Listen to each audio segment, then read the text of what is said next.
کیا ملک ریاض کا انجام قریب آ رہا ہے؟ ہرگز نہیں، کیونکہ ملک ریاض نے 3 ایسے بڑے جرم کیے ہیں جن کی سزا پاکستان ہی نہیں دنیا کی کوئی عدالت ملک ریاض کو نہیں دے سکتی، کیونکہ یہ تینوں جرم شاید قانون کی نظر میں جرم ہوں ہی نہ۔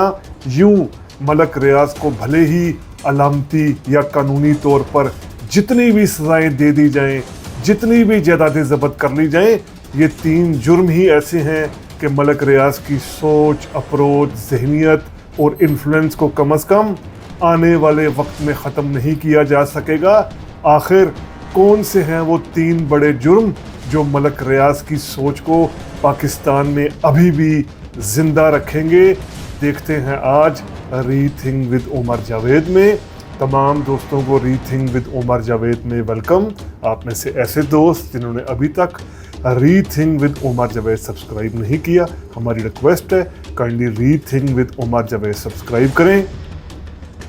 3 جرم ہم بڑے دیکھیں، ان کو اسپیسیفک کریں تو ہمیں وی لاگ کے آخر تک، وی لاگ کے اینڈ تک یہ سمجھ آ جائے گی کہ ملک ریاض کچھ باتیں کی جا رہی ہیں، ملک ریاض کا انجام ہو گیا، ملک ریاض کا آخری ٹائم آ گیا، ملک ریاض پکڑا گیا۔ وی لاگ کے اینڈ تک یہ ثابت ہو جائے گا کہ ایسا بالکل نہیں ہوگا۔ اگر آپ اس رائے سے اتفاق نہیں رکھیں گے تو آپ مجھے کمنٹ میں ڈس ایگری کر سکتے ہیں کہ نہیں، آپ غلط کہہ رہے ہیں، ملک ریاض کا انجام قریب ہے، ملک ریاض کا خاتمہ ہونے والا ہے۔ یہ 3 پوائنٹس ہم دیکھتے ہیں کون سے۔ سب سے پہلا جرم جو ملک ریاض کا ہے وہ یہ کہ پاکستان میں کسی 1، 2، 3 اداروں کو نہیں بلکہ ہر ادارے کو ہی کرپٹ ملک ریاض نے بنا دیا۔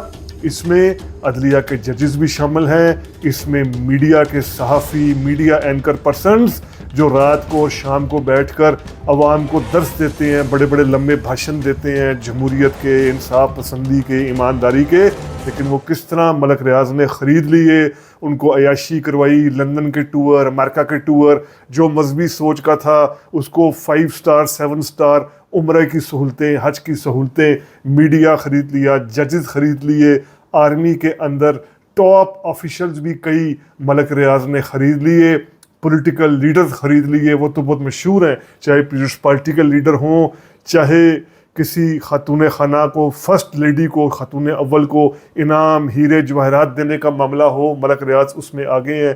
کوئی بھی ایسی بڑی پولیٹیکل پارٹی نہیں ہے جہاں ملک ریاض نے بڑے لیڈرز کو خریدا نہ ہو، کسی کو پیسے کے ذریعے، کسی کو زمین کے ذریعے، کسی کو زر کے ذریعے، کسی کو امریکہ کا ٹور کرا کر، کسی کو یورپ کا ٹور کرا کر۔ ہر ادارے کو، ہر ادارے کے اندر ملک ریاض نے لوگوں کو، اداروں کو، عہدیداروں کو کرپٹ کیا۔ اس سے پہلے سرمایہ دار ہوتے تھے کرپٹ، وہ اکا دکا لوگوں کو کرپٹ کرتے تھے، کوئی ٹیکس والے کسی افسر کو کرپٹ کر دیتا تھا، کوئی کسی ایک آدھ جج کو کرپٹ کر دیتا تھا، لیکن ملک ریاض نے ہر ادارے کے اندر تک، ہر ایک ادارہ بھی ایسا نہیں ہے جس سے ملک ریاض نے کرپٹ لوگ نہ بٹھائے ہوں۔ کچھ ایکسیپشنز ہیں، جس طرح یہاں پر میں خاص طور پر کریڈٹ ہم دینا چاہیں گے جو ڈان اخبار ہے۔ ڈان اخبار نے جس طریقے سے ملک ریاض کی کرپشن کے خلاف سٹینڈ لیا، جس طریقے سے ملک ریاض نے جو لوٹ مار کی تھی کراچی اور اطراف کے علاقوں میں، جو گاؤں دیہات خالی کرا کر قبضے کیے تھے وہاں کی پیپلز پارٹی گورنمنٹ کی مدد سے، انتظامیہ کی مدد سے، ڈان کس طریقے سے ان چیزوں کو سامنے لے کر آتا رہا۔ باقی میڈیا میں کسی کی بھی جرت نہیں تھی کہ وہ ملک ریاض یا بحریہ ٹاؤن کا ذکر بھی کرے۔ تو یہ چیز، پہلا جرم ایسا ہے کہ ہر ادارے کے اندر آفیشلز کرپٹ کر دیے۔ یہ ایسی چیز ہے کہ جو ملک ریاض کو جتنی مرضی سزا دے دیں، آنے والے وقت میں یہ چیز رہے گی اداروں کے اندر، ہر اداروں کے اندر یہ جو کرپٹ لوگ ہیں۔ دوسرا جو بہت بڑا جرم ملک ریاض نے کیا ہے، جس کے باعث اس کو ختم نہیں کیا جا سکتا ملک ریاض کی سوچ کو، اس نے پاکستان میں پیسہ بنانے کا، سرمایہ بنانے کا واحد ذریعہ پراپرٹی ڈیلنگ کو بنا دیا۔ یعنی جب کا ملک ریاض کا عروج ہوا ہے، جب کا ملک ریاض کو اٹھایا گیا ہے پرویز مشرف کے دور میں، اس کے بعد سے آپ دیکھیں پاکستان میں آپ کو جتنا بھی امیر بندہ نظر آئے گا، یعنی جو امیر ہوا ہے، راتوں رات امیر ہوا ہے، وہ پراپرٹی ڈیلر ہی ہوگا، ریل اسٹیٹ کا بندی ہوگا۔ ہوا کیا کہ جو سارا سرمایہ تھا، پیسہ تھا، وہ کسی تعمیراتی کام میں خرچ ہوتا, اس سے کوئی اچھی انڈسٹری بنتی, کوئی سائنس کی انوینشن پر کام ہوتا, آئی ٹی کے حوالے سے کچھ انوینشن نہیں تو آئی ٹی کے حوالے سے کچھ انسٹیٹیوٹ بنتے, آئی ٹی میں کچھ چیزیں بنائی جاتی, مینوفیکچرنگ میں کچھ بنایا جاتا, انڈسٹریل سکیل پر, ایگریکلچر سکیل پر کچھ بنایا جاتا. ایسا بالکل نہیں ہوا. سارا پیسہ جس کے پاس ایکسٹرا آیا وہ پراپرٹی ڈیلنگ میں اس نے لگایا اور پراپرٹی ڈیلر سے پھر آگے امیر بنے. دنیا میں ایسا نہیں ہے. دنیا کے آپ امیر ترین لوگوں کو دیکھیں گے وہ صرف پراپرٹی ڈیلنگ سے امیر نہیں ہوئے. کوئی فارمیسی سے امیر ہوا, کوئی آئی ٹی سے ہوا, کسی نے مائکروسافٹ بنایا, کسی نے کسی اور شعبے میں کام کی, لیکن صرف پراپرٹی. پاکستان میں جو بھی ملک ریاض کے بعد امیر بندہ پیسہ بناتا ہے وہ پراپرٹی ڈیلر سے بناتا ہے. ہر شعبے کو ملک ریاض نے روک دیا. اس سے پہلے جو سرمایہ دار ہوتے تھے, بہت اچھے سرمایہ دار بھی رہے ہیں پاکستان میں. آدم جی جیسے سرمایہ دار ہوتے تھے, سیگل ہوتے تھے. یہ ایسے ترغیبات دیتے تھے جیسے یہ اچھے لکھاریوں کو, کوئی کتاب کسی سال ہٹ ہوئی ہے, کسی کی کتاب بہت اچھی پڑھی گئی ہے, کوئی اچھا ناول ہے, کوئی اچھا افسانہ ہے, کوئی شاعری کی کتاب ہٹ ہوئی ہے, تو یہ رائٹرز کو باقاعدہ انعامات دیے کرتے تھے اچھی کتابیں لکھنے پر, یا اچھی شاعری لکھنے پر, یا اچھی کتابیں لکھنے پر اسکالرشپ دیا کرتے تھے اسٹوڈنٹس کو جو پرانے سرمایہ دار ہوتے تھے. ان میں سے کئی, میں سب نہیں کہہ رہا, لیکن ملک ریاض نے ٹرینڈ ہی پورا چینج کر دیا. جس نے بھی امیر ہونا ہے اسے پراپرٹی ڈیلر ہی بننا پڑے گا. یہ دوسرا جرم تھا. تیسرا جرم کیا ہے ملک ریاض کا, جس کی وجہ سے ملک ریاض کی سوچ کو, اپروچ کو آنے والے وقت میں شکست نہیں دی جائے گی. ملک ریاض نے پاکستان کی مڈل کلاس سے, خاص طور پر جو تنخواہ دار طبقہ ہے, اس سے گھر بنانے کا خواب ہی رہنے دیا. حقیقت میں یہ چیز چھین لی گئی مڈل کلاس سے کہ وہ گھر بھی بنا سکتا ہے. کچھ عرصہ پہلے تک ہوتا کیا تھا کہ جو سرکاری ملازم ہوتے تھے یا پرائیویٹ سیکٹر میں جو لوگ جابز کر رہے ہوتے تھے, وہ 15-20 سال جاب کر کے تنخواہ لے کر کچھ سیونگز کر اپنا چھوٹا موٹا گھر بنا لیتے تھے. آپ اگر دیکھیے آج سے 20-30 سال پہلے یہ ٹرینڈ تھا.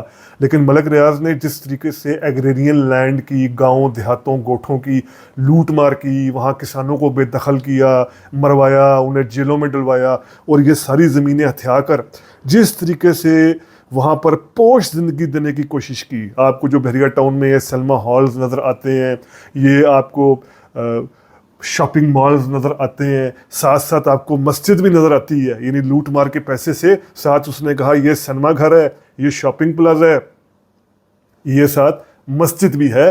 پورا اس نے ختم کر دیا تمیز کو, اچھائی اور برائی کی. تو یہ پورا جو لیونگ سٹینڈرڈ تھا, پاش لیونگ سٹینڈرڈ تھا, یہ ظاہری بات ہے اب ایک عام بندے کے لیے افورڈ کرنا ممکن نہیں ہے.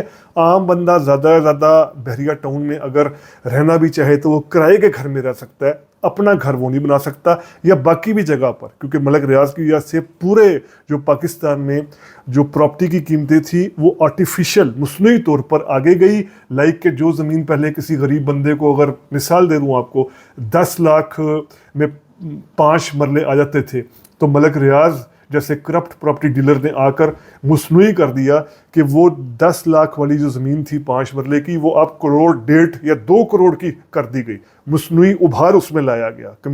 زمین کی وقت کم تھی لیکن اس میں مصنوعی ابھار ایسے لایا گیا کہ وہ 5 مرلہ جو 10 لاکھ کا تھا وہ 1 کروڑ 2-3 کروڑ کا ہو گیا. تو عام بندے سے یہ خواب ریزہ ہو گیا عام بندے کا کہ وہ بھی اپنا گھر بنا سکتا ہے. اب آپ دیکھیے یہ تین ہم نے آپ کے سامنے جرائم پیش کیے ملک ریاض کے. ان 3 جرائم کے ہوتے ہوئے کیا ہم کہہ سکتے ہیں کہ آنے والے دور میں ملک ریاض کی سوچ, اپروچ, ذہنیت ختم ہو جائے گی؟ ملک ریاض کو بے شک مالی طور پر ختم کر دیا جائے, اس کی ساری جائیدادیں چھین لی جائیں, اس کا سب کچھ اس کو فائن لگا دیا جائے, لیکن ملک ریاض نے 3 جو یہ بیج بو دیے ہیں یہ آنے والے دور میں فی الحال ختم نہیں ہوں گے. کیونکہ اینڈ پر ہمیں یہ بات یاد رکھنے کی ہے کہ ملک ریاض اصل میں ایک شخص, ایک فرد کا نام نہیں تھا. وہ سسٹم کی کرپشن کا فائدہ اٹھا کر, یعنی پورے نظام کا کرپشن کا جو سامنے مکھوٹا تھا, جو سامنے پوسٹر بوائے تھا, وہ ملک ریاض تھا جس نے پورے نظام کی کرپشن کا فائدہ اٹھایا. نظام اپنی جگہ اسی طرح کرپٹ ہے, اس سے ملک ریاض کا پوسٹر باہر ہٹا ہے